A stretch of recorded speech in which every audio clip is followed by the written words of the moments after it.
This must be love. Boom, sound in my heart. The beat goes on and on and on and on. Boom. Yo guys, how's it going? This is Car number 5 and welcome to another iteration of the Pack and Play. Now our opponent is the Reds and he is pitching Jose Fernandez. Has a pretty good lineup: Reggie Stalker, Matt Kemp, JD Martinez, Brian McCann.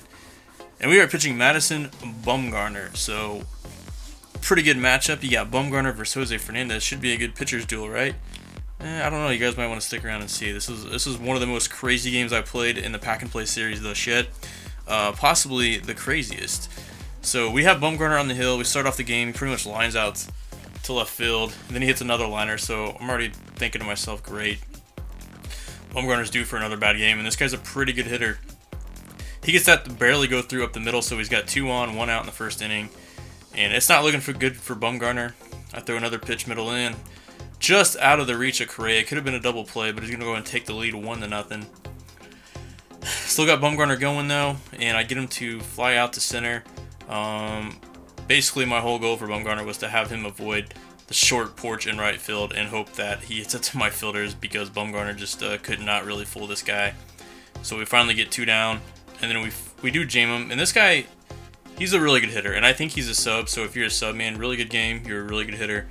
I'm surprised you're not rated a little bit higher if you're not rated higher at this point. But this game was a while ago, and I've been waiting to upload this one. Trying to catch up in the Pack and Play. We lead off the game with a base hit by Mookie. Then we have Cargo come up and rip a single to right field. You guys are going to see a lot of hits, so hope you guys really enjoy this. Tons and tons of hits this game. We do a hit and run to Miguel Cabrera, and it's good enough to stay out of the double play. I like to do that, especially when I get to a 3-1 count. I like to take the next pitch. If I walk, I walk. If it's a strike, it's a strike. And that way I can do a hit and run. And then Jake Lamb goes oppo. What a weird home run, especially the deep part of the ballpark at Sportsman's Park. But hey, we'll take that. We stroke, absolutely stroke with Jake Lamb. Then Correa had himself a pretty damn good game as well. He comes up, gets a single, finds a hole on the left side, and then we have Ramos come up, gets jammed a little bit, and that's going to stay in play. So first inning, we already have 4 runs total. It's 3-1. I got the lead. 7 hits combined the first inning. So we're going to try to give Bumgarner another chance, see if we can fool this guy. We decided to stay away from some of his righties, and yeah, that just wasn't happening. I believe that was Chris Bryant that just goes yard easily. Then we have Corey Seager. I missed my spot a little bit, and yeah, he goes yard as well. Just out of the reach. I'm telling you guys, the Sportsman's Park is hard to pitch in. And guys with quick bats, it's hard to keep pitching them inside, so I try to sneak a few away. Finally, we do get a few pop-outs, and that was basically what I do. I just had to get lucky and have him pop up or try to find some of his cold zones and pitch to that, because it was hard to strike this guy out. I think Bumgarner might have only had 1 strikeout. Try a curveball there. Matt Kemp rips a single up the middle though. And then Reggie Stalker comes up with 2 outs, and I bet he was on that, but he probably just missed it. He's going to go ahead and pop out to Miguel Cabrera, and we're going to have a tie game after an inning and a half. Already 6 runs and 10 total hits. So at this point, I was debating whether or not to leave Bumgarner in. I decided to leave him in and let him hit. Why not? And he does find the gap. He's going to stay at 1 though. He's not going to be able to get a double. So he does at least get a hit for me, because his pitching is absolutely garbage. Then Mookie comes up, rips a single up the middle. So we're have something cooking this inning. We're trying to get the lead back. But we got 2 on, 1 out. And then I believe that was Cargo. Just rips one right down the line. Just crushed it, but it was right down the line. So who knows if that would have went out on other ballparks. That was 402 feet, but I don't know if that would have stayed fair at other ballparks. So we go up 6-3, and we just miss a low fastball to Jake Lamb. So already 9 runs in 2 innings and tons of hits, 13 hits. But we got to get Bumgarner some more innings. My bullpen is not the greatest. We finally get a strikeout. Look at that. This kid is mortal after all. Finally get him the strikeout. Next batter, 0-2. It's Brian McCann. Get him to roll over on a breaking ball away.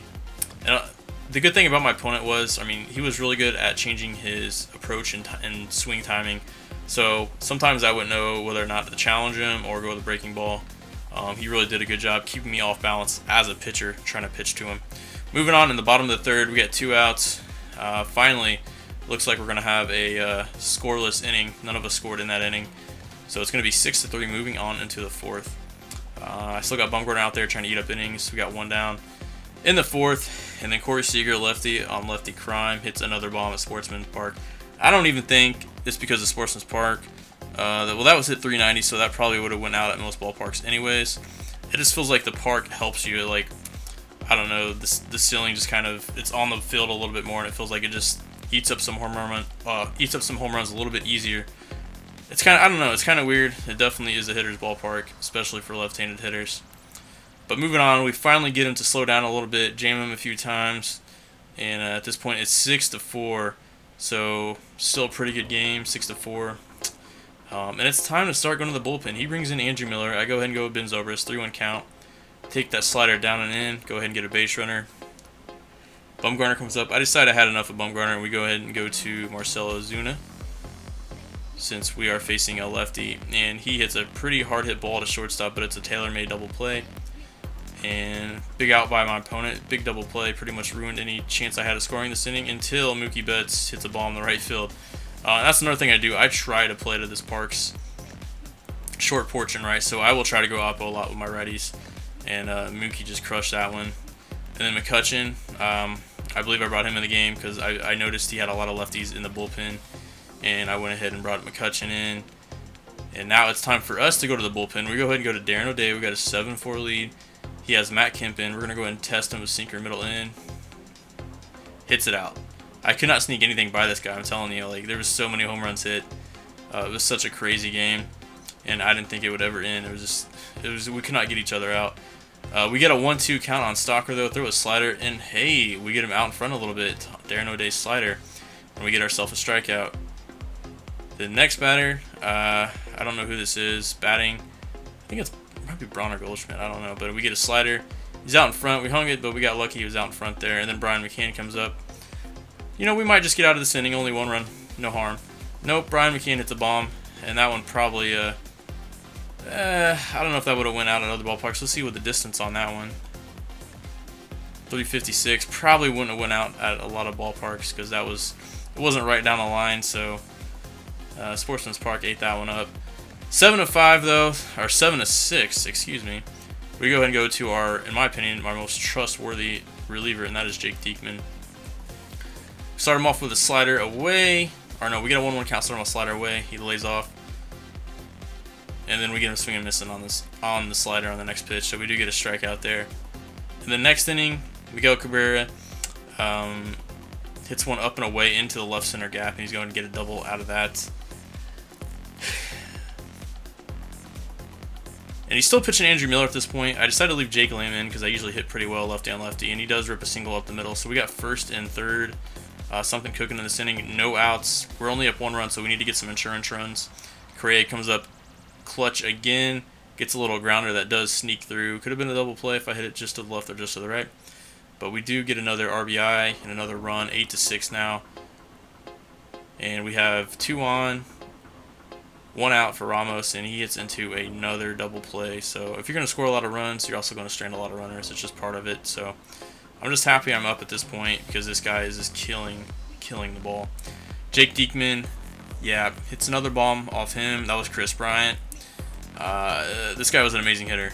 I think he was the best hitter I've played so far in the pack and play. Again, Jake Diekman. We try to throw up and in to Corey Seager. Corey Seager rips one in the gap as well, and he's going to get a double. So Corey Seager is absolutely killing my lefties. That's a really tough pitch to hit, that two-seam slash sinker in on the hands, and he's doing a pretty good job of hitting it. As I finally do jam him there with a sinker. So we finally do get an out, and there's 1 down. It's 8-7 at this point. I really need to get some big outs to Jake Diekman. And this was a huge play. He hits a little roller in front of the catcher. I throw him out at first, and then he tries to advance to third base. But Miguel Cabrera makes a nice play, and we do turn a double play there. He goes ahead and brings in Cody Allen. We still have Ben Zobrist up, who doesn't have much power against righties. I think like 55 power, but he just sneaks one over the wall, and that definitely was a benefit of playing at Sportsman's Park. I think that thing went 320. We go ahead and pitch hit our creative player, Stan Musial.